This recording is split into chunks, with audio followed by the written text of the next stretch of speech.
Menteri Energi Israel Eli Cohen menerapkan 4 syarat untuk memulai negosiasi tahap kedua gencatan senjata di Gaza. Pernyataan itu diungkap pada Senin 24 Februari 2025. Diungkap Cohen, syarat-syarat itu meliputi pemulangan tawanan Israel dan penarikan Hamas dari Gaza. Selain itu, pelucutan senjata Hamas dan kendali keamanan Israel atas wilayah tersebut turut menjadi syaratnya. Dikutip dari Tribun News, negosiasi tahap kedua dijadwalkan dimulai pada awal Februari. Namun Perdana Menteri Israel Benjamin Netanyahu menunda dimulainya pembicaraan. Seperti diketahui, tahap kedua kesepakatan itu meliputi penarikan penuh pasukan Israel dari Gaza dan pengakhiran perang. Di saat yang sama, baik Israel maupun Hamas juga harus melakukan pertukaran tahanan.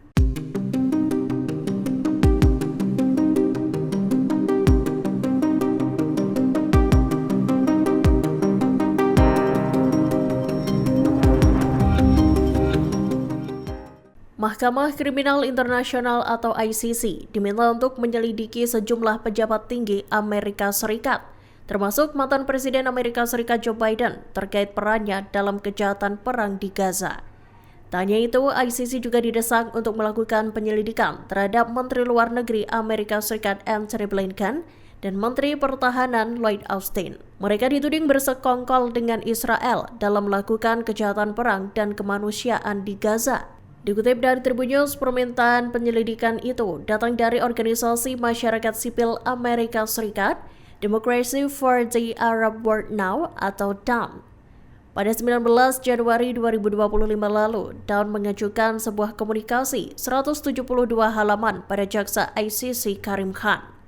Dokumen itu merinci peran para pejabat Amerika Serikat dalam membantu Israel melakukan genosida di jalur Gaza. Disebutkan dukungan yang diberikan Amerika Serikat mencakup transfer senjata senilai 17,9 miliar dolar, bantuan intelijen, hingga perlindungan diplomatik. Selain itu, Amerika Serikat juga memberikan dukungan politik untuk memastikan Israel dapat melanjutkan aksi militernya tanpa hambatan internasional. Sedikitnya 365 warga Palestina dari Jenin dan Tulkarem tepi barat ditangkap oleh pasukan Israel IDF. Ratusan warga itu ditangkap sejak IDF melancarkan serangan di tepi barat utara pada 21 Januari 2025 lalu. Dikutip dari Anadolu Agency, Israel terus meningkatkan operasi penangkapan dan investigasi di tempat. Masyarakat tahanan Palestina menggambarkan operasi Israel itu sebagai perpanjangan dari kebijakan penangkapan sistematis. Bahkan intensitasnya meningkat sejak perang berkecamuk. Sementara itu, militer Israel menangkap warga Palestina sebagai sandera. Mereka mengepung rumah-rumah warga dan menghancurkannya dengan sengaja. Terhitung sejak dimulainya perang di Gaza pada 7 Oktober 2023, Israel telah menangkap hampir 14.500 warga Palestina dari tepi barat. Presiden Amerika Serikat Donald Trump mendukung penuh keputusan Israel untuk menunda pembebasan ratusan tahanan Palestina. Hal itu disampaikan oleh juru bicara Dewan Keamanan Nasional Amerika Brian Hughes pada Senin, 24 Februari 2025. Hughes menyatakan negaranya mendukung keputusan penundaan pembebasan 620 tahanan Palestina pada Sabtu 22 Februari 2025 lalu. Dikutip dari Tribun News, ia menegaskan Presiden Donald Trump mendukung segala keputusan Israel. Trump bahkan mendukung segala tindakan apapun yang dilakukan Israel terhadap militan Palestina Hamas. Dukungan itu diberikan Amerika Serikat lantaran mereka menilai bahwa Hamas telah memperlakukan sandera dengan barbar. Sebagai informasi, Perdana Menteri Israel Benjamin Netanyahu memutuskan untuk menangguhkan pembebasan 620 tahanan Palestina. Padahal ratusan tahanan itu sejatinya merupakan imbalan atas dibebaskannya 6 sandera Israel. Penundaan tersebut disinyalir buntut upacara serah terima sandera yang digelar oleh Hamas. Israel menilai adanya upacara tersebut justru merendahkan martabat para sandera. Hamas dilaporkan sedang mempertimbangkan untuk memindahkan jenazah 2 sandera ke Mesir Senin 24 Februari 2025. Pemindahan 2 jenazah itu nantinya menuntut imbalan pemulangan ratusan tahanan yang sebelumnya dijadwalkan bebas. Dikutip dari The Times of Israel, Hamas dijadwalkan untuk memindahkan 4 sandera pada Kamis 27 Februari 2025. Hal itu menandai pertukaran tahanan terakhir dalam tahap pertama gencatan senjata di Gaza.